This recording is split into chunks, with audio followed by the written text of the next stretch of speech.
Assalamualaikum warahmatullahi wabarakatuh. Billahi minasyaitan. Assalamualaikum warahmatullahi wabarakatuh. A'udzu billahi minasyaitonir rajim. Bismillahirrahmanirrahim. Alhamdulillahi rabbil alamin, wassalatu wassalamu ala asyrafil anbiya'i wal mursalin Sayyidina Muhammad wa ala alihi wa sahbihi ajma'in. Subhanaka la ilma lana illa ma 'allamtana innaka antal alimul hakim. Wa la hawla wa la quwwata illa billahil aliyyil azim. Rabbi shrah li sadri wa yassir li amri wahlul 'uqdatam min lisani yafqahu qawli وسدد لساني واهد قلبي بحق نبيك محمد صلى الله عليه وسلم. اللهم أغننا بالعلم وزينا بالحلم وأكرمنا بالتقوى وجملنا بالعافية.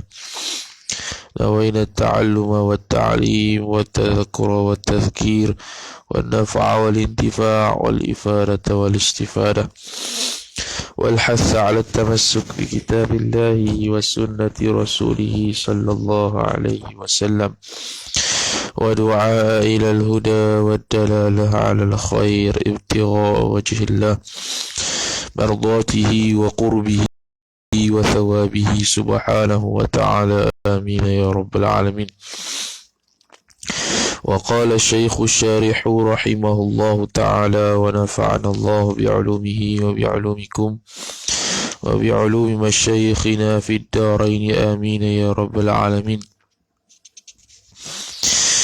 Kata syarih Syekh Zainal Abidin bin Muhammad Al-Fatani rahimahullahu ta'ala, dan setengah daripada mereka itu orang yang berkata dengan ketiadaan berhajat kepadanya kepada nubuwah seperti kaum Barahimah. Intaha. Ini masih perkataan ibarat daripada Sa'duddin At-Taftazani rahimahullah dalam kitab Syarh Al-Maqasid.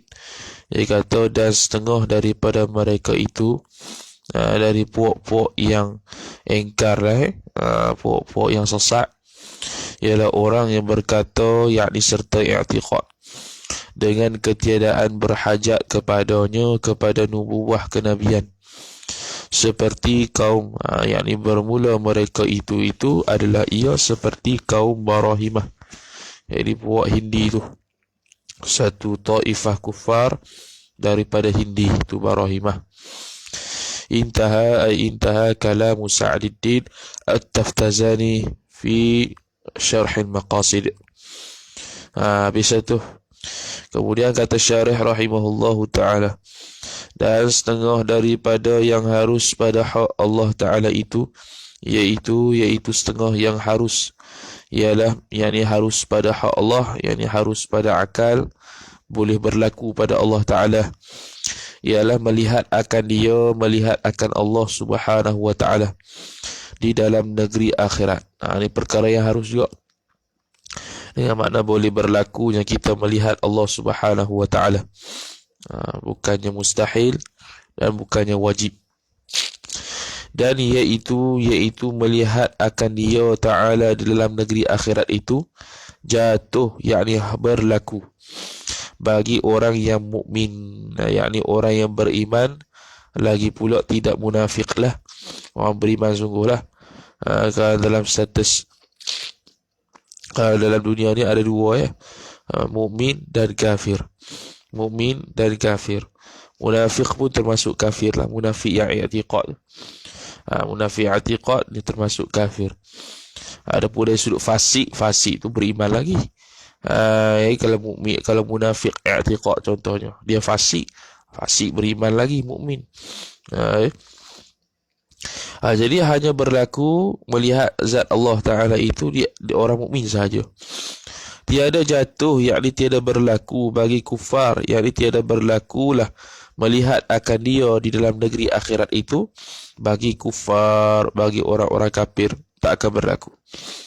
Tak akan berlakunya kepada orang-orang kafir itu berlakunya melihat Allah Subhanahu wa taala dengan ittifaq, yakni dengan sepakat para ulama. Baik. Tidak melihat orang kufar tidak melihat zat Allah taala secara ittifaq. Tapi khilaf ulama, adakah tak tengok terus ataupun tengok tapi dihijabkan. Dalam kitab Ightinamul Fawaid Syarah Qawaid Al-Aqaid, Syekh Ahmad Ar-Zarruq rahimahullahu ta'ala dah sebut bahwasanya ada sebahagian ulama mengatakan bahwasanya orang kafir ni memang tak tengok langsung daripada awal. Itu pandangan pertama. Pandangan kedua, tengok sekejap, lepas tu dihijabkan. Dengan sebab kesedapan yang pertama dia tengok tu, kemudian dia hijab, dia berasa seksa. Tu pandangan yang kedua. Dan tiada jatuh, yakni tiada berlaku bagi segala munafik, yakni tiada jatuh, yakni tiada berlaku melihat akan dia, akan Allah di dalam negeri akhirat itu, bagi segala munafik, yakni munafik i'tiqad. Munafik sini munafik i'tiqad lah. Atas qaul, yakni hal kerana aku berlaku atas qaul yang sahih. Mana ada khilaf. Mana ada khilaf. Munafik i'tiqad ni ada yang kata boleh melihat zat Allah juga, dan ada yang kata tak boleh juga melihat zat Allah kerana dia itu kafir status dia. Orang munafik itu dia Islam di mulut je, di dalam hati dia kufur pada Allah Ta'ala, wal'iyaz billah.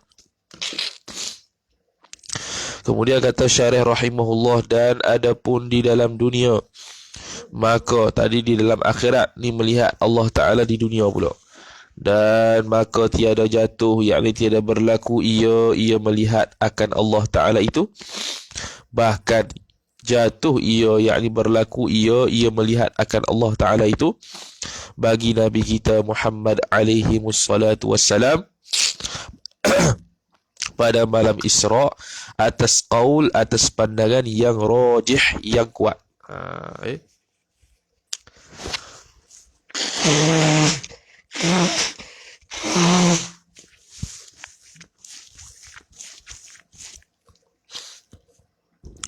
Atas pandangan yang rajih, pandangan yang kuat. Jadi untuk makhluk biasa selain daripada Nabi SAW, dunia ni tak akan berlakunya melihat Allah Ta'ala. Tapi bagi Nabi Muhammad SAW berlaku khilaf di kalangan ulama, adakah pada malam Isra itu melihat Allah Ta'ala ataupun tidak. Maka atas pandangan yang rajih, Nabi SAW melihat Allah SWT, iaitu merupakan pandangan Sayyidina Abdullah ibn Abbas radhiyallahu ta'ala anhu. Adapun yang menafikan Nabi SAW itu melihat zat Allah Subhanahu wa taala di malam Isra dan Mi'raj itu ialah Sayyidatuna Aisyah radhiyallahu taala anha. Di dalam dunia, padahal di dalam jaga. Melihat tu dalam keadaan yaqadatan, bukan mimpi. Dalam keadaan jaga. Bukan, silap. Langkau tu. Dan kata qil, ay qala ba'dul ulama, sebagai ulama menyebutkan melihat ia Nabi SAW akan Allah Subhanahu wa taala dengan mata hatinya, dengan mata hati Nabi SAW. Kata qil, kata bukan lihat dengan mata lendir, lihat tapi dengan mata hati. Itu kata qil lah. Ini yang menafikan bahawasanya Nabi SAW melihat zat Allah dengan mata lendir. Jadi bila atas pandangan yang kedua ini, bermakna tidak ada seorang pun daripada makhluk ini mampu melihat Allah Subhanahu wa taala di dunia lagi. Di akhirat baru boleh. Maka hanyalah, yakni faqat. Faqatlah, maka hanyalah, maka terjemah fa, hanyalah terjemah qat. Faqat, maka hanyalah. Dengan makna hanya melihat mata hati sahaja Nabi SAW terhadap Allah Subhanahu wa taala. Dan barang siapa mendakwa ia barang siapa melihat akan Allah Ta'ala di dalam dunia, padahal di dalam jaga. Siapa-siapa yang mendakwa, aku nampak Allah Ta'ala ni, nampak tu pula bukan mimpi, dalam keadaan jaga. daripada yang lain daripada Nabi kita sallallahu alaihi wasallam. Siapa yang mengaku tu? Bayan bagi kata barang siapa daripada yang lain daripada Nabi kita Muhammad sallallahu alaihi wasallam. Jawab bagi barang siapa, maka iaitu barang siapa yang mendakwa lihat secara jaga tu selain daripada Nabi sallallahu alaihi wasallam, sesat lagi menyesatkan manusia. Sesat nisbah diri dia, menyesatkan manusia nisbah dia cakap kepada orang lain. Dia dakwa. Bila kata dakwa ni cakap ada mukhatab dia mutakalim, ada mukhatab, ada orang dengar. Maka dia sesat untuk diri dia dan dia menyesatkan orang lain pula. Betapa jatuh, yakni bertapa, yakni bagaimana berlaku melihat Allah Ta'ala itu. Dan padahal sungguhnya sya'an ditegahnya melihat Allah, ditegahnya Allah daripada melihat Allah akan Nabi Musa kalimullah. Macam mana kita boleh dakwa bahawasanya kita melihat Allah Subhanahu Wa Ta'ala secara jaga, yang mana selain daripada Nabi sallallahu alaihi wasallam, sedangkan Nabi Musa alaihi salam seorang rasul, Nabi Musa alaihi salam seorang nabi, orang yang paling dekat dengan Allah, bahkan diberikan wahyu tanpa wasithah dengan Jibril, digelarkan kalimullah. Itu pun dikatakan sebab itu pun tidak dapat melihat Allah Subhanahu Wa Ta'ala. Tetapi ini hanya sungguhnya ini yang kata tidak boleh melihat Allah Ta'ala tu. Hanya sungguhnya tidak boleh melihat Allah Ta'ala itu di dalam jaga, dalam keadaan jagalah. Yakni selain daripada Nabi SAW nak lihat Allah Ta'ala di dunia, tak boleh tu secara jaga. Noktah. Adapun di dalam tidur, yakni di dalam mimpi, maka sungguhnya melihat Allah Subhanahu Wa Ta'ala itu jatuh yakni berlaku melihat Allah Subhanahu Wa Ta'ala. Noktah. Jadi kalau dalam tidur berlaku. Ada kisah Imam Al-Ghazali sebut dalam kitab Al-Iqtisad fil I'tiqad, Imam Ahmad Ibn Hanbal rahimahullahu ta'ala bermimpi Allah Subhanahu Wa Ta'ala 99 kali. Dan kali dia berharap dia akan mimpi Allah Ta'ala kali ke-100 dan akan bertanya apakah amalan yang paling dia sukai. Kemudian dia rezeki Allah Ta'ala mimpi kali ke-100 dan Imam Ahmad Ibn Hanbal tanya, apakah amalan yang kamu paling sukai? Allah Subhanahu Wa Ta'ala jawab dalam riwayat itu bahwasanya Allah Subhanahu Wa Ta'ala kata, iaitu membaca kalamku, iaitu Quran. Tu Imam Ahmad rahimahullahu ta'ala bertanya lagi, dah baca kalam tu faham ke ataupun tak faham pun tak apa. Maka Allah Ta'ala sebut walaupun tidak faham maknanya sekalipun. Tu disebut dalam kitab Al-Iqtisadu fil I'tiqad, Imam Ahmad Ibn Hanbal. Cuma ada kritikan dari sudut riwayat tu. Cuma nak kata ada je. Dan sungguhnya sya'an telah mendakwa oleh setengah ahli sufi akan bahwasanya ahli sufi melihat ahli sufi akan Tuhannya ahli sufi di dalam tidurnya ahli sufi. Ahli tasawuf, mana sebahagian ahli tasawuf pernah bermimpi Allah Subhanahu Wa Ta'ala, seperti mana disebutkan, seperti mana yang telah dilalui oleh Imam Ahmad Ibn Hanbal dalam riwayat tersebut. Maka dikata orang bagi ahli sufi, betapa engkau lihat akan Allah, yakni bagaimana kamu ni boleh melihat Allah Subhanahu Wa Ta'ala.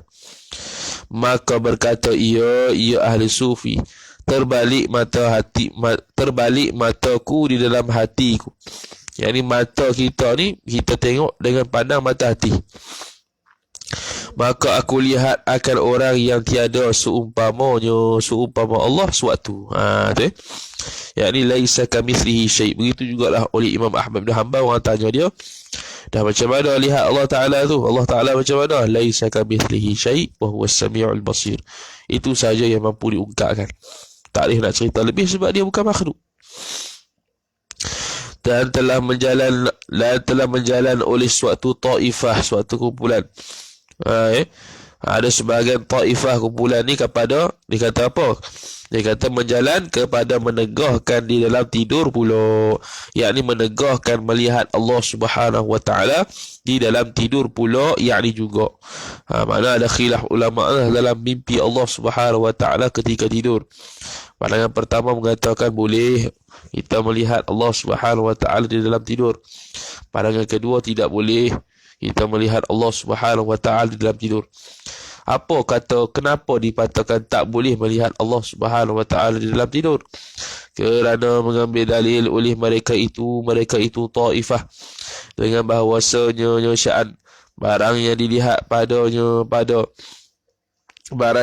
padanya pada tidur itu khayaliyun, yakni bangsa khayal. Jadi yang merupakan sungguti, bangsa khayal je, bangsa khayal. Bangsa bukan sungguti, kita tengok macam mata lendek ni, bukan. Maka dinafikan, tak boleh lihat Allah Ta'ala itu, macam seolah-olah kita lihat khayalan je dalam mimpi tu. Dan misal rupa bentuk, khayalan dan misal rupa bentuk sahaja, bukannya betul-betul. Okey, maka tertegahlah melihat Allah Subhanahu wa taala. Yakni dapat dibanding. Misal ni dapat dibanding. Makna misal ni dapat dibanding ke rupa, dapat dibanding lah. Laisa kamithlihi syai'. Kamithlihi, tidak ada yang sebanding dengan dia. Jadi kalau kita mimpi, mana ada bandingan dengan Allah Ta'ala, mesti ada bandingan juga, dia kata. Maka tertegahlah daripada melihat Allah Subhanahu wa ta'ala. Jadi dalam bab isu melihat Allah Ta'ala, pertamanya di dunia, keduanya di akhirat. Di akhirat, orang yang boleh melihat Allah Ta'ala mukmin sahaja. Ada pun orang kafir tak boleh, ittifaq ulama. Orang munafik khilaf ulama. Pandangan sahih boleh. Untuk mimpi, untuk melihat Allah Ta'ala dalam tidur pula terbelah pada dua.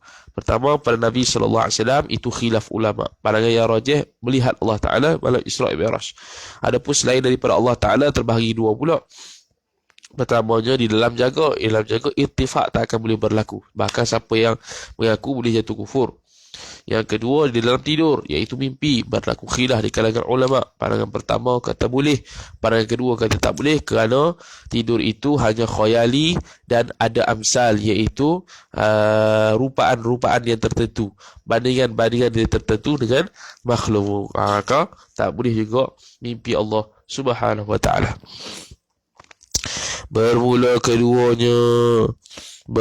keduanya kedua khayali dan misal tu, khayalan dan yang dapat dibanding misal tu mustahil atas Allah Subhanahu wa taala. Mustahil lah, sebab bangsa misal, bangsa banding-banding ni makhluk ya.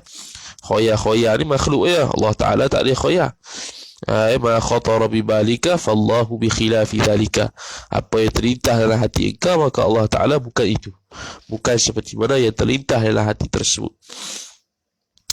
Kemudian kata Syekh Ibrahim Al-Laqani rahimahullahu ta'ala di dalam nazamnya Ibrahim Al-Laqani, iaitu nazam Jawharatit Tauhid. Nazam Jawharatit Tauhid, dia kata apa?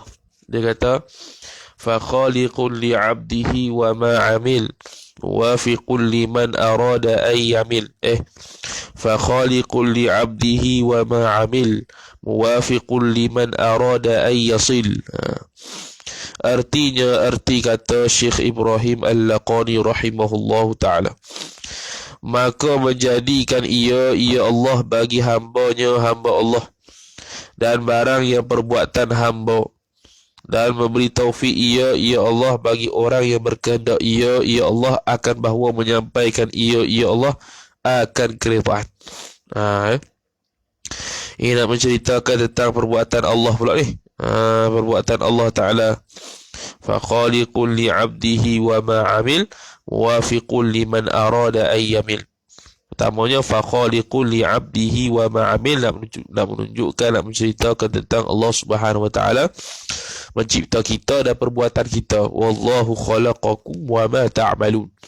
Dan yang keduanya nak menunjukkan muwafiqul liman arada ay yasil, dengan makna Allah Ta'ala lah yang beri taufik kepada seseorang, yang mana lawan taufik itu khizlan. Nanti dia akan syarah. Kemudian kata musallih, yakni Allah jualah tunggal, yakni esa, dengan mengadakan hamba Allah, dan menjadikan segala perbuatan yang keluar daripada hamba Allah. Dalam Syekh Zarruq Iqtidamul Fawaid Syarhu Qawaid Al-Aqaid sebut dah, disebut bahawasanya kalau Allah Subhanahu Wa Taala mencipta makhluk, mencipta hamba, maka apa-apa yang keluar daripadanya dari sudut perbuatan pun Allah Subhanahu Wa Taala cipta. Allah Subhanahu Wa Taala cipta. Akan berlaku ta'aluk kudrat Allah Taala berlaku pada nama tu usaha ikhtiar makhluk. Cipta lah tu. Kita ada ta'aluk kudrat juga, cuma ta'aluk kudrat kita usaha ikhtiar. Allah Taala pun berta'aluk dengan sifat kudrat juga, cuma memberi bekas. Tu yang kata cipta tu. Kemudian kata Musannif rahimahullah, sama ada perbuatan yang ikhtiariyah dan perbuatan yang ittirariyah. Jadi perbuatan kita belah dua pula. Pertama ikhtiariyah. Ikhtiariyah ni kehendak kita sendiri nak buat. Kehendak kita buat. Contohnya memaku ke, minum air ke, makan ke, kita buat sendiri. Itu ikhtiariyah. Yang kedua ittirariyah. Ittirariyah ni kita tak kehendak tapi berlaku perbuatan itu. Contoh jatuh longkang. Terjatuh longkang, terlanggar tiang, itu semua perbuatan ittirari. Kita tak kehendak tapi terjadi. Melainkan kalau kehendak lah, saya saja nak langgar tiang, itu memang kosak kita, tu ikhtiariyah lah. Jadi perbuatan ittirariyah dengan perbuatan ikhtiariyah, yang mendapat pahala dan diberi pahala tu hanya perbuatan ikhtiariyah, sebab dia nak daripada kita sendiri. Adapun perbuatan ittirariyah tidak akan berlaku hukum kita dosa ataupun pahala. Contohnya kita contoh kita buat taswir masalah yang kata ittirari, tak berdosa dan tak haram dan tak berpahala ni, contohnya apa dia? Contoh dia lah, contoh kita jalan-jalan dalam bilik dengan bini. Kita ada bini, kita ada suami, tu lelaki dengan isteri. Tiba-tiba ada bom. Ada bom gemuruh kepada bom. Sampai kita terterbang. Sila-sila lagi sekali. Kita lelaki bini, tu lelaki bini dalam bilik, siang hari bulan Ramadan, contoh bulan Ramadan siang hari, lelaki bini duduk dalam bilik. Lepas tu bunyilah mercun ataupun bom, berdebom, sampai kita pun terpelanting, pom, masuklah zakar kita tu ke dalam farah isteri. Terpelanting sampai termasuk mana jimat lah tu. Tu batal lah, tak batal, apa tak sengaja. Bukannya kita sengaja, ikhtiari. Dia ittirari. Terbang, bunyi bom tu, berdebom, terbang, suami terbang, isteri pun terbang, jatuh, pom, zakar masuk dalam parah. Itu jimat tu siang Ramadan, batal tak? Tak batal. Sebab apa? Sebab tak sengaja. Tu ittirari. Yang kata perbuatan ikhtiariyah dan perbuatan ittirariyah ni atas mazhab ahli sunnah wal jamaah. Noktah. Bagaimana Allah sahaja yang buat perbuatan ikhtiariyah, perbuatan ittirariyah. Cuma ikhtiariyah itu ada apa? Ada usaha kita lah. Ada usaha kita. Adapun ittirariyah tidak ada usaha kita. Itu ahli sunnah kata dua-dua tu Allah Ta'ala buat. Yang ikhtiariyah walaupun kita nak, walaupun kita buat, tapi tak berinkah. Bersalahan bagi Mu'tazilah, berkata ia Mu'tazilah, perbuatan yang ikhtiariyah itu bukan Allah yang menjadikan. Betul? Tetapi perbuatan hamba bagi dirinya, diri hamba. Ini makruf lah. Jadi yang Mu'tazilah mengatakan kita yang buat sendiri perbuatan ni ialah perbuatan ikhtiariyah. Adapun perbuatan ittirariyah, sepakat Mu'tazilah dengan Ahlussunnah mengatakan bahawasanya Allah Subhanahu Wa Taala lah yang buat, bukannya makhluk. Adapun ikhtiariyah berlaku khilaf di kalangan tiga puak. Ahlussunnah kata Allah Ta'ala buat juga sebab kita tak berinkah. Mu'tazilah kata kita yang buat perbuatan kita sendiri sebab Allah Ta'ala sudah bagi kudrat pada kita, maka kita pun menciptalah perbuatan kita sendiri. Pandangan yang ketiga pula mengatakan apa? Pandangan yang ketiga pula mengatakan bahawasanya Jabariyah dia tidak mengiktirafkan dia tidak mengiktirafkan perbuatan ittirariyah. Dia hanya mengiktirafkan pandangan dia hanya mengiktiraf perbuatan ittirariyah semata-mata. Itu batil lah. Kemudian kata Musannif rahimahullahu taala, Adapun perbuatan yang ittirariyah itu muafakat antara ahlus sunnah wal jamaah. Diterjemah ahlus sunnah dan jamaah. Ahlus sunnah wal jamaah tu. Dan Mu'tazilah, apa dia? Perbuatan Allah sendiri. Dengan makna Mu'tazilah dan Ahlus Sunnah wal Jamaah mengatakan ittirariyah itu perbuatan Allah sendiri. Maksudnya Allah Subhanahu wa taala lah yang mencipta. Maka telah lalu sebutnya bahawa yang mu'tamad dia. Jadi bila bercanggah dengan Ahlus Sunnah wal Jamaah, maka kafir ke tak Mu'tazilah ni? Kita dah bahas dah dalam bab sifat wahdaniyatul af'al, pada bab sifat wahdaniyah pada af'al ataupun sifat kudrat Allah Subhanahu wa taala. Dia kata apa? Dia kata bersalahan bagi Mu'tazilah. Mana tadi?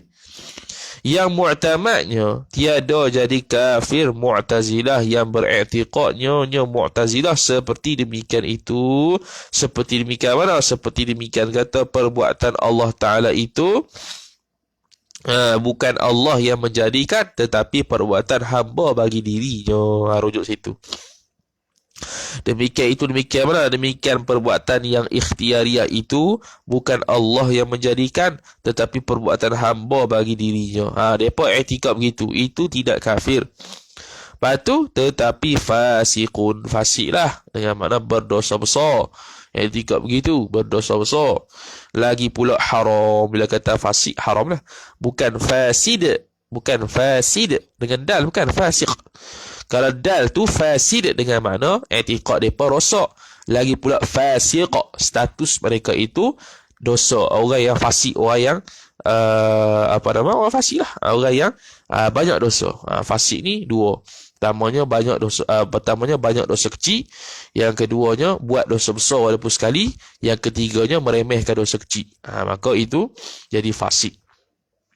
Jadi ini dosa besar lah ni. Ini dosa besar. Iaitu dia mengiktikad perkara yang berlainan dengan Ahlus Sunnati wal Jamaah. Kemudian kata musannifu rahimahullahu ta'ala, maka apabila kita ketahui akan sekalian perbuatan hamba Allah, sama ada ikhtiariah dan ittirariyah itu perbuatan Allah Ta'ala jua, yakni sahaja. Kalau kita tahu perbuatan ittirariyah dan ikhtiariah itu semuanya perbuatan Allah, maka tiada memberi bekas segala yakni fa'il oleh segala sebab yang beradat itu. Bila kita i'tikad bahawasanya semua perbuatan manusia ataupun makhluk itu, sama ada ittirariyah dan ikhtiariyah itu Allah sahaja buat, maka tiada beri bekas oleh segala yang sebab berada itu. Mana? Seperti api tiada dapat menghanguskan. Yang ni api tak dapat menghanguskan secara tabiat, api tak dapat menghanguskan secara bil quwah dengan kekuatan yang Allah bagi, tetapi Allah lah yang menghanguskan menerusi api tersebut. Kemudian dan sikin pisau, cakap bahasa Arab tu, bukan sekian tu. Sikin pisau. Dan pisau tiada dapat memutuskan, yakni tiada dapat memutuskan secara tabiat, tak dapat memutuskan dengan kuwah yang diberikan Allah Ta'ala, bahkan yang memutuskan ialah Allah Subhanahu wa Ta'ala. Dan makanan tiada dapat mengenyangkan, yakni makanan tidak dapat mengenyangkan secara tabiat, makanan tidak dapat mengenyangkan secara kekuatan yang Allah Ta'ala bagi, bukan. Bahkan Allah Subhanahu wa Ta'ala lah yang beri bekah pada mengenyangkan. Walaupun tanpa makan boleh kenyang, walaupun makan tak kenyang pun Allah boleh buat.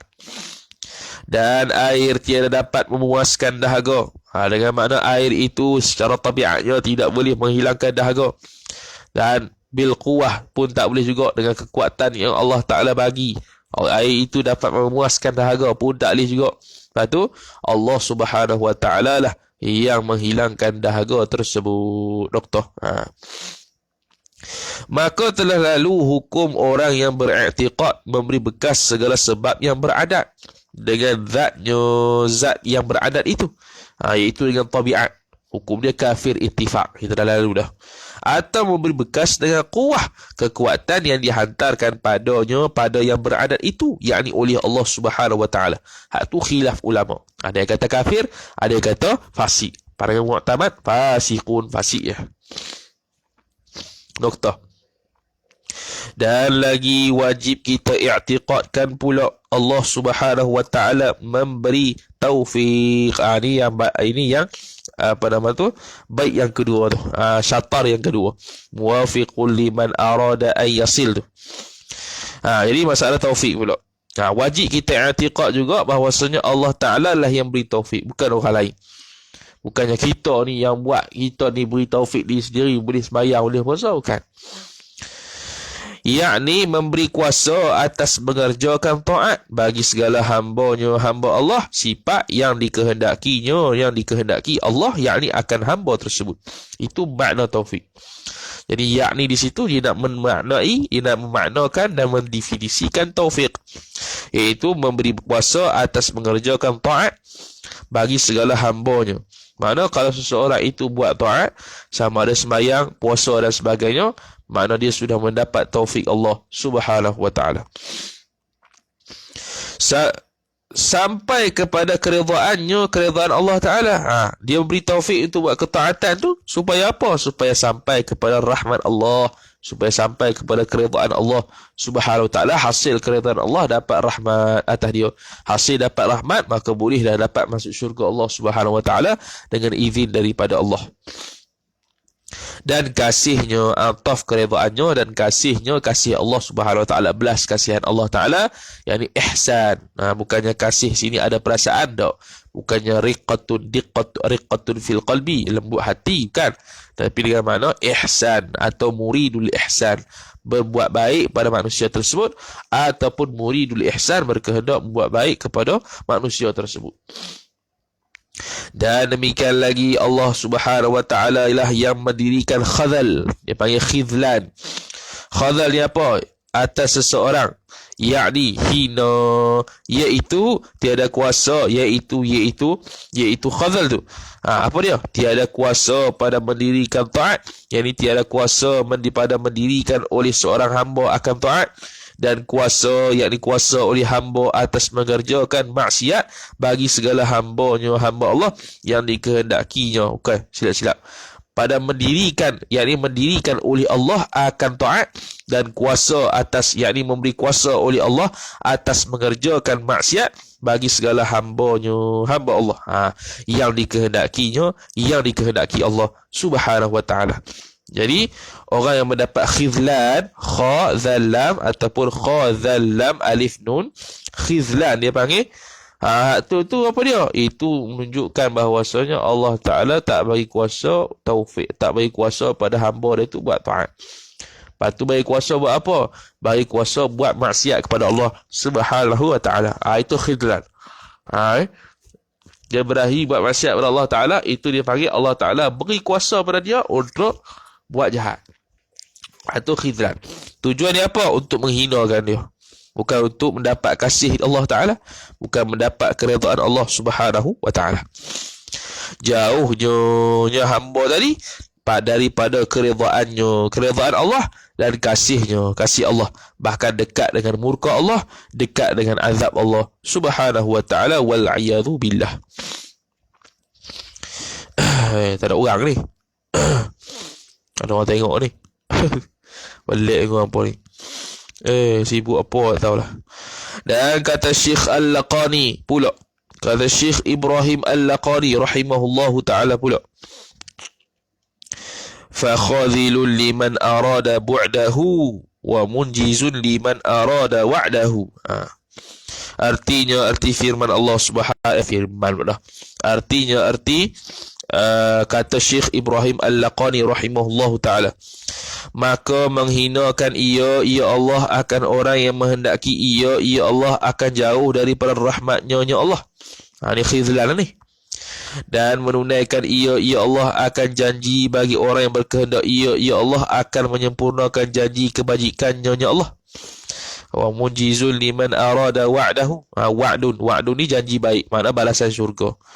Allah Ta'ala akan tanjiskan, akan meluluskan, akan melaksanakan pahala dan janji syurga tersebut kepada orang yang dikehendaki dia. Nak bahas kaitan dengan matan ni pula. Dan khazil, titik situ, habis tu makna matan. Dan khazil itu apa dia? Daripada khizlan. Khazil tu orang yang mendapat khizlan. Zatun muttasifun bisifatil khizlan, sifat itu daripada khizlan. Apa maknanya? Dan makna khizlan pada lughah itu meninggalkan tolong. Meninggalkan tolong, mana tak tolong tak tolong apa ni? Tak tolong dari sudut kebaikan lah.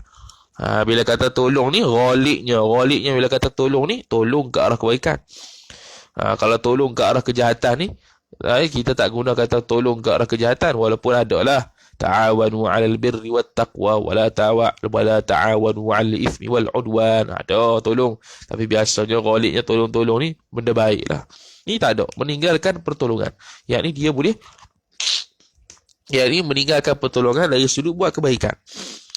Dan pada syarak menjadikan, yakni khizlan pada makna syarak itu menjadikan oleh Allah Ta'ala akan maksiat pada hamba Allah yang dikehendaki Allah. Yang pada syarak itu menjadikan oleh Allah Ta'ala akan maksiat pada hamba Allah. Menjadikan maksiat pada hamba tu yang berkehendaklah, yang dikehendaki oleh Allah Subhanahu Wa Ta'ala, jauh daripada redha Allah dan kasih Allah Subhanahu Wa Ta'ala. Jadikan perbuatan maksiat.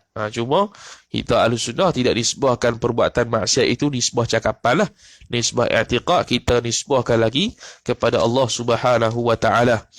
Kerana Allah Subhanahu Wa Ta'ala dia panggil qul kullum min indillah, katakanlah wahai Muhammad, setiap sesuatu itu daripada Allah Ta'ala belaka.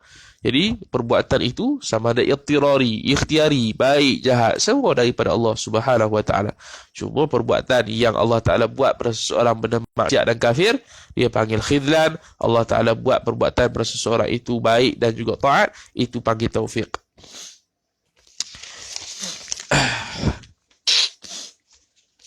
Dan arti munjiz itu dalam kitab, dalam kata Syekh Al-Qadi tu, wa munjizul liman arada wa'dahu tu. Dan arti munjiz ila akhirih sampai habis lah. Wa munjizul liman arada wa'dahu. Dia kata apa? Dia kata memberi ia Allah bagi orang yang berkehendak ia Allah dengan orang itu akan kebajikan. Beri apa? Kebajikan akan barang yang menjanji ia Allah akan orang dengan kebajikan itu. Nuktah. Tu munjiz. Munjiz dia asalnya, munjiz ni memberikan, melaksanakan. Jadi dia melaksanakan kebajikan yang didapati, yang sebenarnya, yang layaknya didapati kepada hambanya. Jadi wa'dun di sini benda yang baik lah, janji yang baik. Wa'i tu janji buruk. Mana? Seperti pahala bagi orang yang mengerjakan taat. Tu Allah Ta'ala sudah munjiz wa'dun, telah meluluskan wa'dun, janji baik kepada hamba dia. Itu dia panggil untuk orang yang taat.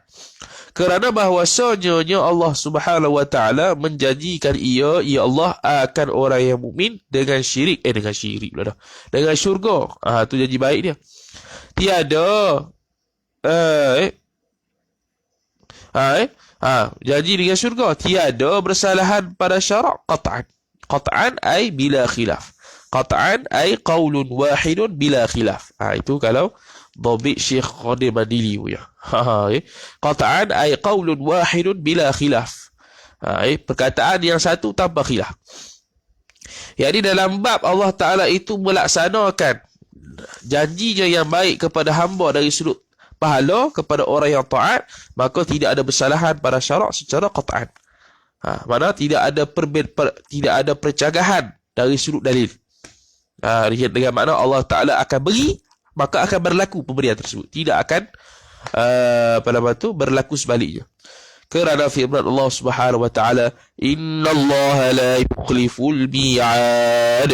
Arti firman Allah Ta'ala bahawa Allah Ta'ala tiada menyalahi ia Allah akan janji. Doktor.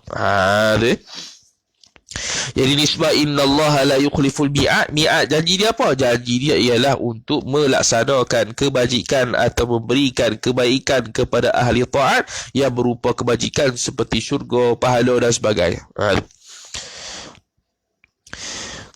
Seperti barang yang berkata akan dia akan tafsir ni lah oleh setengah mufassirin. Maka jikalau menyalahi ia Allah akan memberi yang dijanjikan dengan dia dengan barang, dengan dia dengan yang tu, niscaya lazimlah dusta. Allah Ta'ala janji dah bagi syurga, bagi tu, bagi ni, bagi tu. Tiba-tiba Allah Ta'ala buat sebaliknya. Dusta dia bagi, dusta. Sebab Allah Ta'ala kata innallaha la yukhliful mi'ad. Mi'ad di situ janji apa? Janji baik tu. Tiba-tiba Allah Ta'ala buat sebaliknya. Maka dipanggil dusta cakapan Tuhan tu. Dan bodoh. Bila kata menyalahi janji, bodoh pula. Maka menyalahi pada janji kebajikan itu kekurangan yang wajib suci Allah Ta'ala daripada Allah. Jadi kita ada dua. Wa'dun wa wa'idun. Sekarang ni bahas wa'dun dulu. Jadi bahas wa'dun, Allah Ta'ala akan memberikan kebajikan berupa pahala, berupa syurga kepada orang mukmin yang taat kepada Allah Subhanahu wa Ta'ala. Boleh berlaku tak sebaliknya? Tapi akan berlaku tak sebaliknya? Tak akan berlaku sebaliknya sebab apa? Kalau Allah Ta'ala menyalahi. Kalau Allah Ta'ala menyalahi. Memang dari sudut akal harus, tak ada masalah. Dari sudut akal harus. Allah Ta'ala beri pahala pada orang kafir. Allah Ta'ala beri pahala pada munafik. Allah Ta'ala beri pahala kepada fasik. Allah Ta'ala beri dosa pada Rasul. Allah Ta'ala beri dosa pada apa tu? Kepada sekalian makhluk lah. Tak kisahlah dia itu Rasul ke wali ke apa. Cuma berlaku ke tidak? Berlaku ke tidak? Tak berlaku. Dosa itu tak akan berlaku pada Rasul. Dosa itu tak akan berlaku kepada hamba mukmin yang Allah Ta'ala kehendak. Pahala tu tak akan berlaku kepada orang kafir. Pahala tu tak akan berlaku kepada orang fasik, orang maksiat. Tak akan berlaku dengan benda yang harus lain. Ini sekali tak akan berlaku tak akan berlaku pahala, tak akan berlaku Allah Ta'ala janji dah syurga, tak akan berlaku syurga tu kepada orang mukmin, tak akan berlaku. Sebab apa? Sebab menyalahi pada perkara yang janji baik itu menunjukkan kekurangan bagi Allah Ta'ala.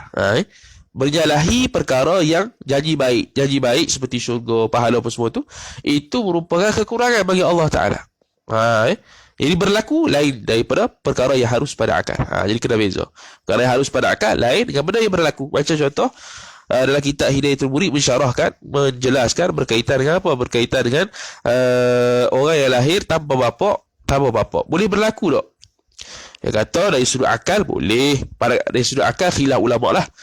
Boleh. Pandangan pertama boleh sebab harus pada akal. Yang kedua tak boleh sebab itu khususiat Nabi Isa. Yang kata boleh pula berlaku ke tak? Tak berlaku pun. Dia kata apa? Bukan tak berlaku pun. Dia kata harus pada akal namun tak akan berlaku. Itu ya. Begitu juga ini harus pada akal tapi tak akan berlaku lah. Allah Ta'ala itu menyalahi janjinya yang baik. Tak akan berlaku. Sebab itu menunjukkan kekurangan bagi Allah Subhanahu wa Ta'ala. Ini muafakat atasnya ini pada bab janji baik ini yang kata Allah Ta'ala tak dapat menyalahi itu, muafakat atasnya atas ini oleh Asy'ariyah dan Maturidiyah. Habis doktor. Ni sekarang janji jahat pula yang panggil wa'idun. Adapun janji membalas kejahatan, maka harus menyalahi padanya pada janji balas kejahatan di sisi Asy'ariyah. Makna ada khilaf. Sekarang ni wa'idun. Wa'idun ni janji balas buruk. Janji balas buruk ni dari sudut akal macam tadi harus. Tapi berlaku tak? Boleh berlaku menurut Asy'ariyah. Menurut Asy'ariyah boleh berlaku Allah Ta'ala menyalahi apa yang sepatutnya Allah janji jahat. Apa yang sepatutnya diri masuk neraka, Allah Ta'ala menyalahi dengan masukkan dia ke dalam syurga. Boleh. Itu menurut Asy'ariyah. Sebab apa?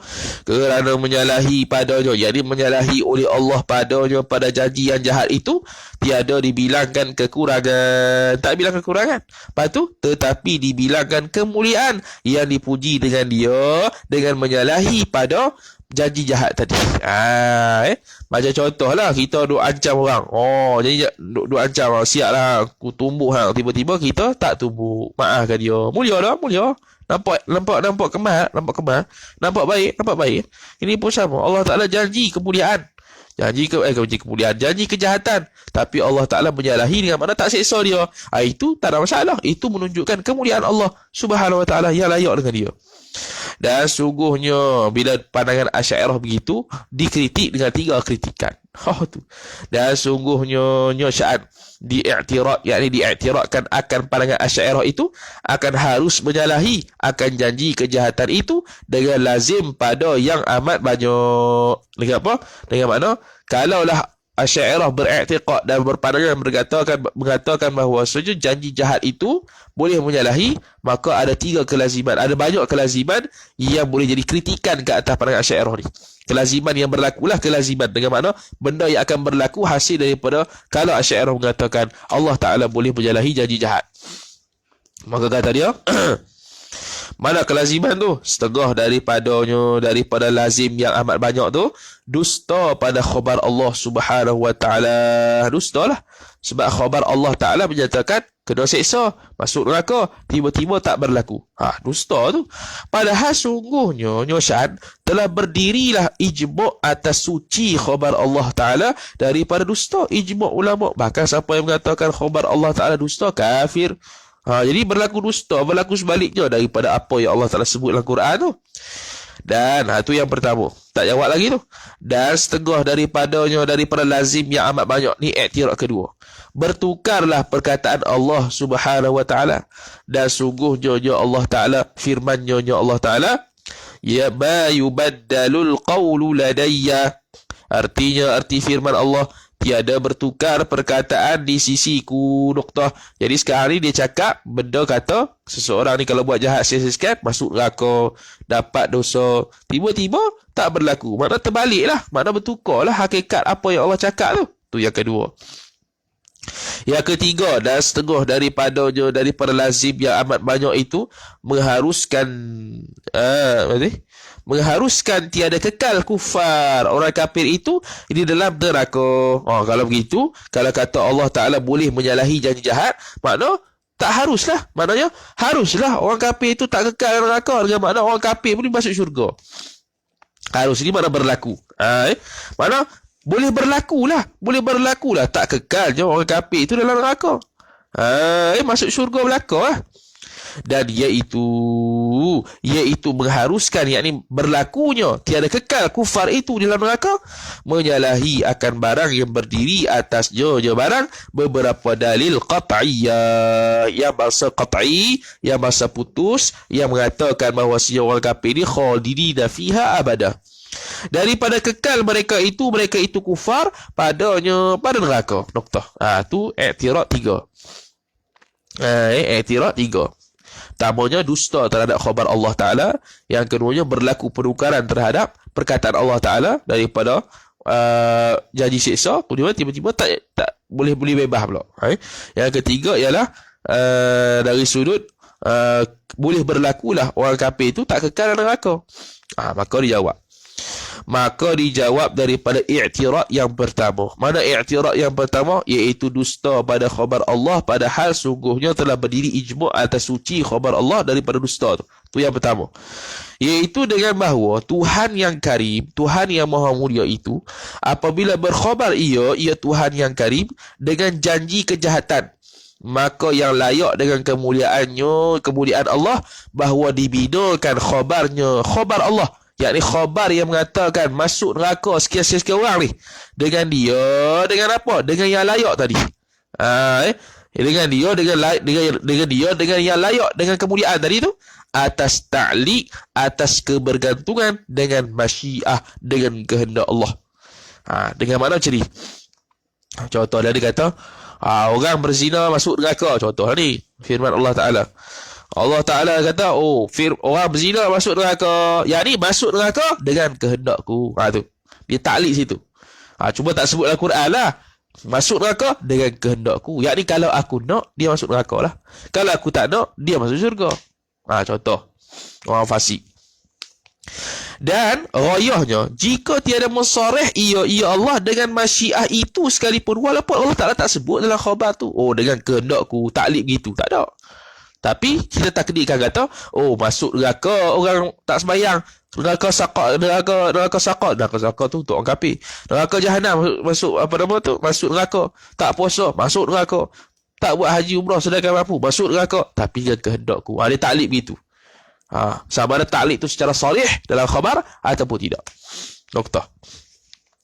Maka apabila berkata oleh Tuhan yang karim itu, sungguhnya aku azab akan Zaid umpamanya. Contoh lah ni. Ni contoh. Dia pun tak buah ayat Quran. Ini contoh ya. Aku akan azab Zaid tu. Umpamanya. Maka berniat ia Allah jikalau aku kehendak. Yang ni berniat dengan mana? Dengan makna perbuatan tersebut, perbuatan aku azab akan Zaid itu disertai, dimuqaranahkan dengan masyiah, mengatakan kalau aku kehendak. Aku akan azab Zaid kalau aku kehendak lah. Sebab itu janji jahat. Contoh Zaid tu buat dosa lah. Bukan saya saja nak masuk ni. Zaid buat dosa, pahala, dosa zina, dosa apa, mencuri, dosa apa, dosa macam-macam lah, dosa-dosa. Aku akan azab Zaid, tapi dengan kehendak aku lah. Kalau berdasarkan kehendak aku, kalau aku nak. Malah kalau aku tak nak, boleh berjalahi. Tu. Kemudian, bersalahan janji. Tadi?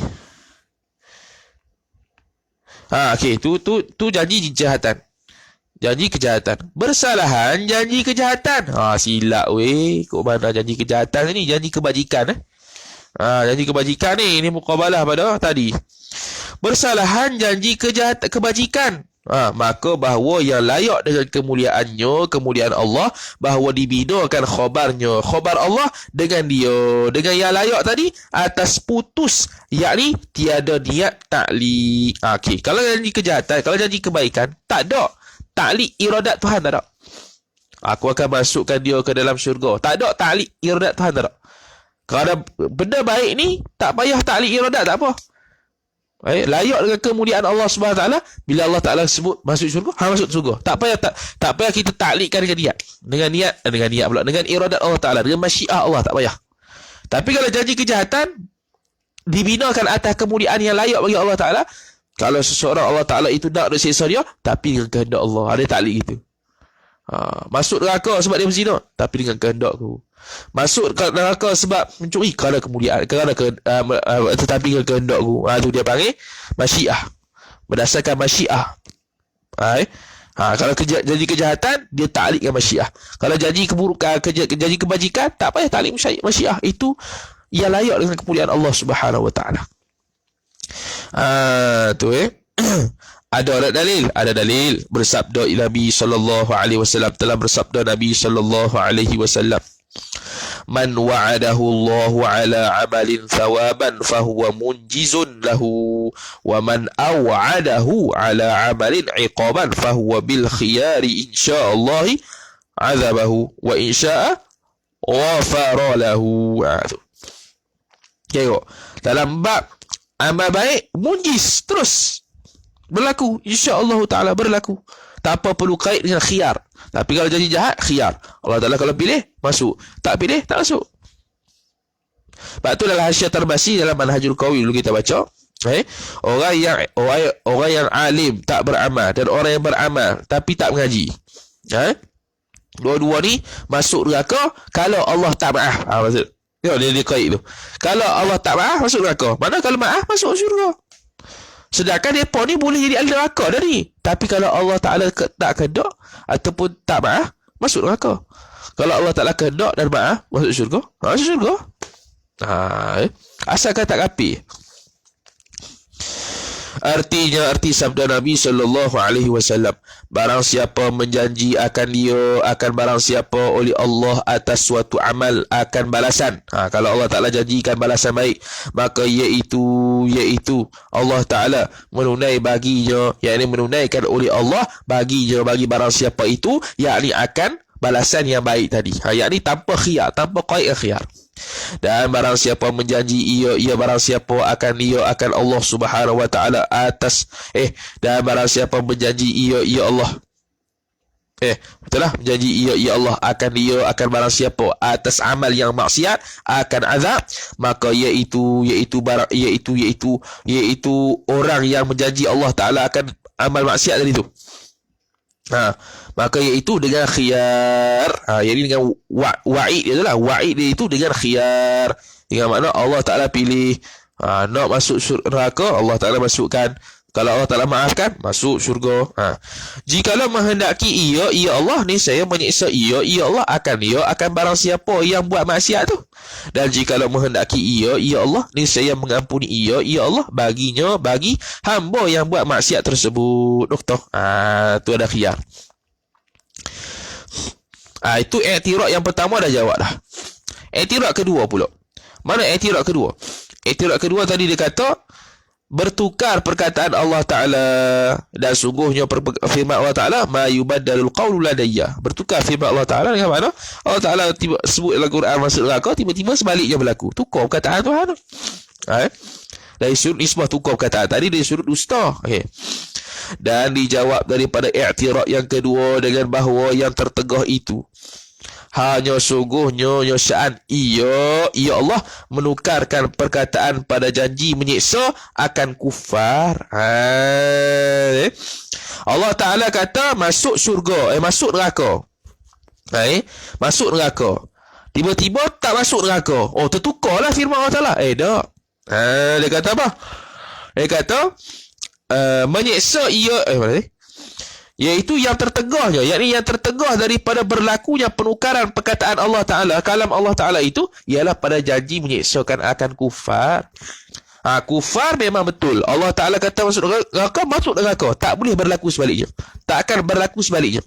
Ingat, berlaku. Bukannya harus pada akan ni, berlaku. Tak akan berlaku pada orang kafir, berlaku sebaliknya. Itu masuk syurga, masuk neraka juga.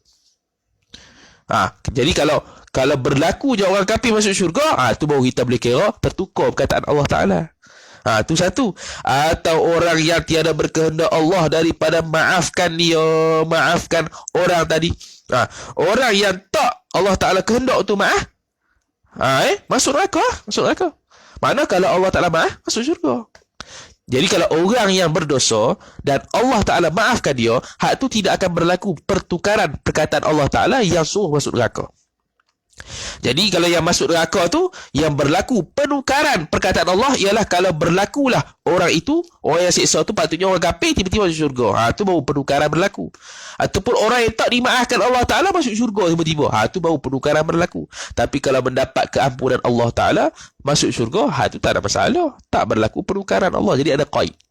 Yang tak boleh berlaku penukaran apa yang berlaku dari perkataan Allah. Perkataan Allah Ta'ala kata masuk neraka, yang tak boleh bercanggah je ialah puak kufar.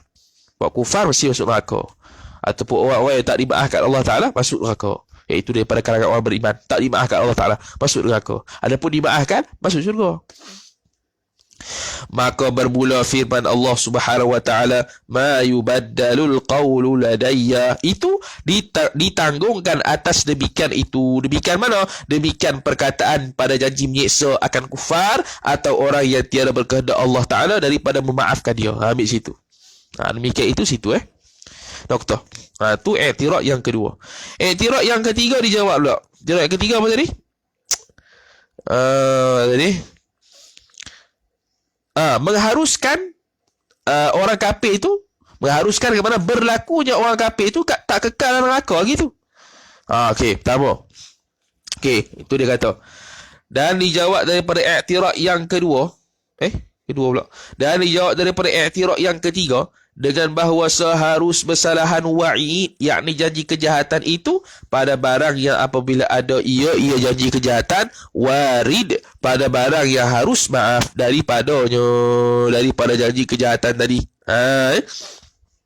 Jadi dikata kalaulah boleh Allah Ta'ala itu menyalahi janji jahat, maknanya bolehlah orang kafir masuk syurga, tak kekal neraka. Dia kata, dia jawab bahwasanya janji wa'id, janji jahat tu pada barang yang apabila ada ia janji jahat itu warid, yakni datang dan berlaku dan disebut pada barang yang harus maaf daripada barang. Barang yakni orang yang harus Allah Ta'ala maaf saja boleh bercanggah dengan firman Allah Ta'ala dalam bab wa'id.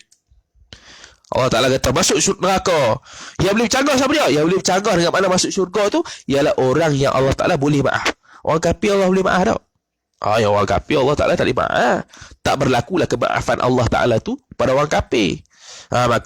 Maka tiada menafikan kekal kufar itu di dalam neraka. Maka bahawasanya dia orang kafir tiada harus maaf daripada kufur. Yakni bahawasanya Allah tiada harus maaf. Yakni tak berlaku kemaafan tersebut daripada kufur itu, yakni daripada orang yang kafir itu tak berlaku. Adapun orang yang mukmin yang asih berlaku, sebab mereka itu harus Allah Ta'ala nak maaf, harus Allah Ta'ala tak maaf. Jadi kalau untuk orang kafir tak akan berlaku kemaafan tersebut. Tak akan berlaku kemaafan tersebut. Maka begitu kekallah orang kafir itu dalam neraka selama-lamanya, khalidina fiha abada. Faham tak ni? Perbahasan pagi ni tu. Firman Allah Ta'ala, innallaha la yaghfiru an yushraka bihi wa yaghfiru ma duna dhalika liman yasha. Arti firman Allah bahawa Allah Ta'ala telah mengampuni ia Allah akan bahawa disekutukan dengan Allah Ta'ala. Tu Allah Ta'ala tak ampun orang yang menyekutukan Allah dalam mengampuni ia Allah, yakni harus boleh berlaku Allah Ta'ala ampun akan barang yang lain daripada yang demikian kufur. Bagi orang yang dikehendakinya je Allah. Bagi orang yang dikehendakinya je Allah. Mana dia kait dengan masyiah. Dia kait dengan masyiah. Allah Ta'ala boleh ampun. Mana boleh ampun kepada di kalangan orang-orang maksiat yang orang mukmin lah. Bukan orang kafir lah. Orang kafir syirik. Orang kafir. Jadi orang kafir dia syirik pada Allah Ta'ala, dia kafir.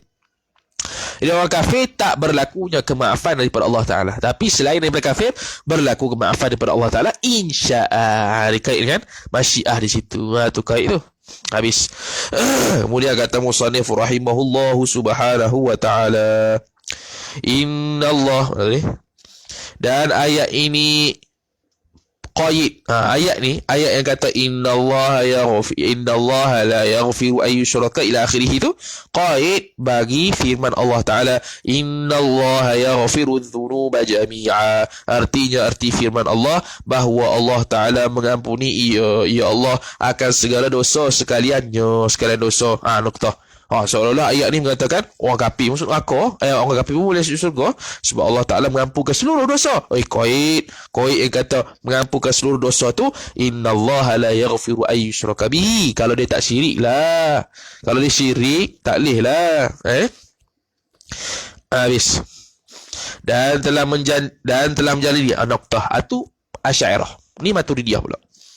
Dan telah menjalani ini dalam bab wa'id. Dan telah menjalani oleh Maturidiyah kepada bahawasanya tertegahnya menyalahi wa'id. Maturidiyah kata tak boleh kita bercanggah dengan wa'id, tak boleh. Apa? Seperti barang yang tertegah menyalahi wa'id juga. Kan kita kata dalam bab wa'id, dalam bab janji baik tak akan boleh bercanggah, yakni tak akan berlaku percanggahan antara firman Allah dengan apa yang akan berlaku janji baik tu.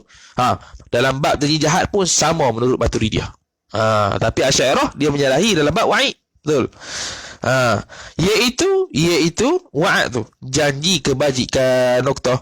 Dan tiada datang diiktiraf demikian bahawa wa'id itu disalahi pada orang mukmin yang diampuni baginya bagi orang mukmin, kerana bahawa ayat yang warid, ayat yang datang dengan umum wa'id, dengan umum janji jahat itu keluarkan daripada janji jahat yang umum tu pada orang mukmin yang diampuni baginya mukmin.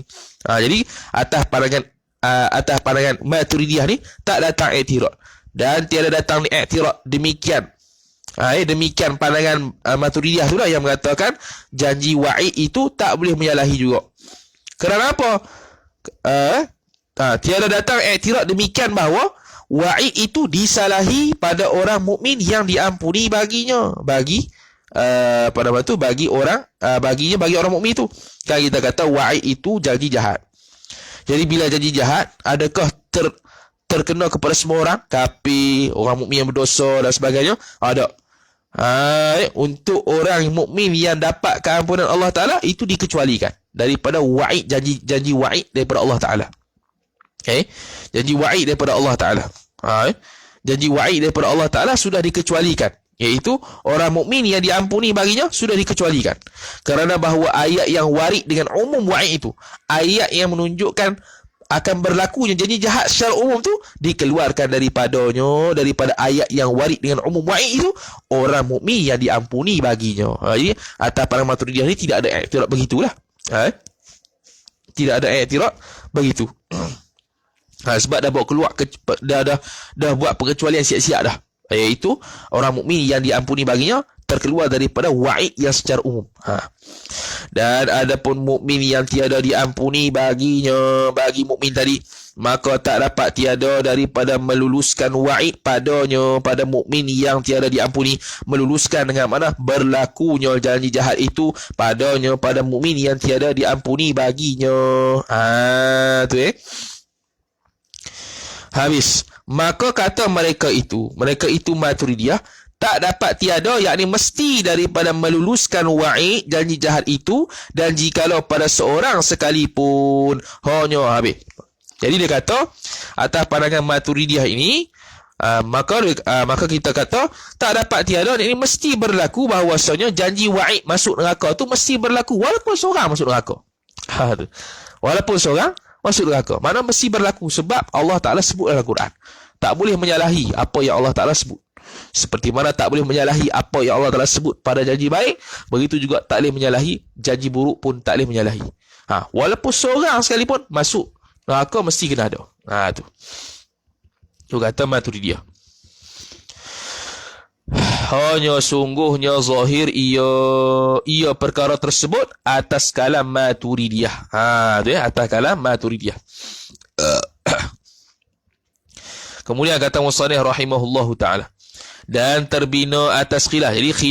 Jadi dalam bab janji wa'dun, ittifaq Asy'ariyah Maturidiyah kata tak akan menyalahi, kerana menyalahi itu akan menyebabkan cacat pada kemuliaan Allah Ta'ala.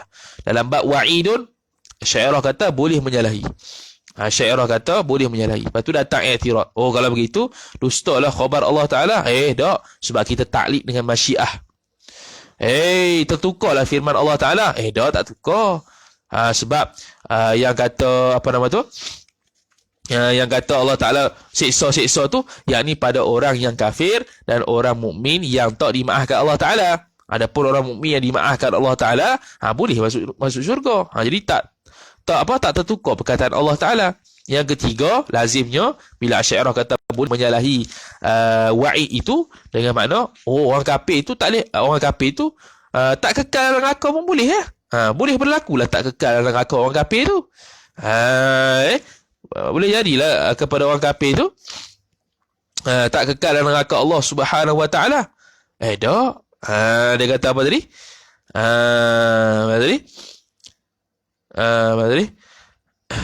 Yang dia kata tu tadi, jawab i'tirad yang ketiga dengan bahawa harus bersalahan wa'id, yakni janji kejahatan itu pada barang yang apabila ada ia warid daripada barang yang harus maaf daripadanya.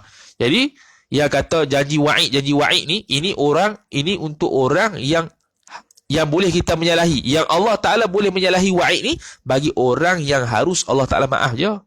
Adapun orang kafir, Allah Ta'ala tak maaf, tak harus maaf, dengan mana tak berlaku kemaafan tersebut. Maka bila tak berlaku kemaafan tersebut, maka walaupun wa'id tersebut menurut pandangan Asy'ariyah boleh bercanggah, tapi orang kafir tak boleh lah. Orang kafir Allah Ta'ala tak berlaku keharusan pada dia, tak berlaku kemaafan Allah Ta'ala kepada orang kafir. Maka tak ada masalah atas pandangan Asy'ariyah yang mengatakan boleh menyalahi wa'id. Adapun Maturidiyah tak boleh menyalahi wa'id. Adapun kehendak Allah Ta'ala, adapun firman Allah Ta'ala yang menyebutkan wa'id masuk neraka tu dikeluarkan secara khusus dah, dikeluarkan awal-awal dah, orang mukmin yang dimaafkan. Tu tak termasuk. Kerana orang mukmin yang dimaafkan boleh masuk syurga. Tu. Dan terbina atas khilaf antara Asy'ariyah dan Maturidiyah itu, bahawasanya sah atas qaul Asy'ariyah itu, bahawa berkata ia Asy'ariyah, dia doa begini, Allahumma ghfir li jami'il mu'minina jami'a dhunubihim. Hai Tuhanku, ampun olehmu bagi sekalian mukminin akan sekalian dosa mereka itu mukminin. Dan tiada sah yang demikian itu. Apa tadi? Jadi dia doa, Allahumma ighfir li jami'il mu'minin jami'a dhunubihim. Sah lah doa gini ni. Allahumma ighfir li jami'il mu'minin jami'a dhunubihim. Boleh tak Allah Ta'ala ampun semua orang mukmin? Boleh. Boleh tak Allah Ta'ala ampun Allah Ta'ala ampun segala orang mukminin? Boleh. Jadi segala orang mukminin yang Allah Ta'ala kehendak nak ampun, boleh tak? Boleh. Tuhanku, ampun olehmu bagi sekalian mukminin akan sekalian dosa mereka itu. Noktah. Dan tiada sah yang demikian itu. Demikian perkataan itu, segala arat yang baru. Segala arat yang baru. Mana? Kau suat lain. Segala arat yang baru pula. Mana dia? Mana dia? Kau suat mana? Tiba-tiba segala arat yang baru. Kau suat apa ni? 55. Dan tiada sah yang demikian perkataan doa tu atas kalam Maturidiyah. Maka zahir atas kalam Maturidiyah tak boleh. Sebab apa? Sebab dia kata tak boleh semua orang mukminin masuk kalau Allah Ta'ala ampun belaka, mana? Tak ada seorang mukminin pun yang masuk neraka, tak boleh. Mesti seorang jadi dah. Mesti seorang jadi dah yang masuk neraka tu. Mesti seorang akan berlaku dah masuk neraka tu. Tak boleh semua orang Allah Ta'ala ampun, semua orang Allah Ta'ala masuk syurga. Sebab Allah Ta'ala sebut dah ada orang mukmin yang masuk neraka. Tu. Maka zahir bahawa, jelaslah bahawa khilaf antara Asy'ariyah dan Maturidiyah haqiqiyun. Betul-betul khilaf haqiqi lah. Dan jika menjadi dia akan khilaf oleh setengah mereka itu ulama, akan khilaf lafzi sekalipun. Nampak macam khilaf lafzi tapi sebenarnya khilaf haqiqi. Khilaf haqiqi lah. Jadi wa'dun, janji baik itu khilaf ittifaq ulama antara Asy'ariyah dan Maturidiyah, yakni berlaku, tak akan bercanggah dengan apa yang Allah Ta'ala janjikan. Adapun untuk wa'idun Maturidiyah dan juga Asy'ariyah bercanggah, bersalahan, khilaf. Adapun Maturidiyah mengatakan bahawasanya tak akan berlaku lah, tak akan bercanggah juga firman Allah Ta'ala itu dengan wa'id, tak akan bercanggah. Tak akan menjaga dengan makna mesti berlaku orang masuk neraka walaupun seorang. Yang kata wa'id secara umum itu terkeluar dah awal-awal mukmin yang diampuni Allah Subhanahu wa taala. Jadi mukmin yang diampuni Allah Taala tu ahli syurga lah. Mana ada lagi mukmin yang tidak diampuni Allah, iaitu mukmin yang berdosa. Jadi dia kata mesti walaupun seorang mukmin yang berdosa itu mestilah Allah Taala itu mestilah ada seorang walaupun tak ramai, ada seorang. Mesti ada. Sebab Allah Ta'ala sebut dalam Quran orang mukmin ni masuk neraka dan sebagainya. Mesti ada seorang. Tapi Asy'ariyah kata, boleh bercanggah. Boleh jadi dah Allah Ta'ala ampun belaka orang mukmin tu, boleh, tak salah. Sebab qaid yang kata masuk masuk neraka janji wa'id itu, boleh bercanggah tak? Boleh bercanggah dengan sekira-kira kita kata janji wa'id itu yang berlaku tu pada orang kafir. Pada orang kafir dan mukmin yang tak dimaafkan. Adapun mukmin yang dimaafkan, boleh, tak ada masalah. Masuk, tak masuk dalam wa'id tu. Bahkan masuk syurga. Dan boleh jadi dah orang mukmin tu semua Allah Ta'ala ampun belaka. Boleh. Menurut Asy'ariyah boleh. Janji menyalahi tu, wa'id menyalahi tu. Tapi Maturidiyah kata, tak. Orang mukmin ni yang dosa ni mesti akan kena masuk neraka juga walaupun seorang. Tak boleh semua diampuni Allah Ta'ala, tak sah. Sebab tu dia kata tadi, kalau kita doa Allahumma ighfir li jami'il mu'minin jami'a dhunubihim, untuk Asy'ariyah sah. Tapi tak sah menurut Maturidiyah, tak boleh. Sebab mesti seorang juga masuk neraka. Sebab Allah Ta'ala sebut dalam Quran ada orang mukmin yang masuk neraka. Dia khilaf tu dia kata khilaf haqiqi, bukan khilaf lafzi. Wallahu ta'ala alam wa sallallahu sallam ala sayyidina Muhammad wa ala alihi wa sahbihi wa baraka wa sallam. A'udzu billahi minasyaitonir rajim. Bismillahirrahmanirrahim. Alhamdulillahi rabbil alamin. Wassalatu wassalamu ala asyrafil anbiya'i wal mursalin sayyidina Muhammad wa ala alihi wa sahbihi ajma'in.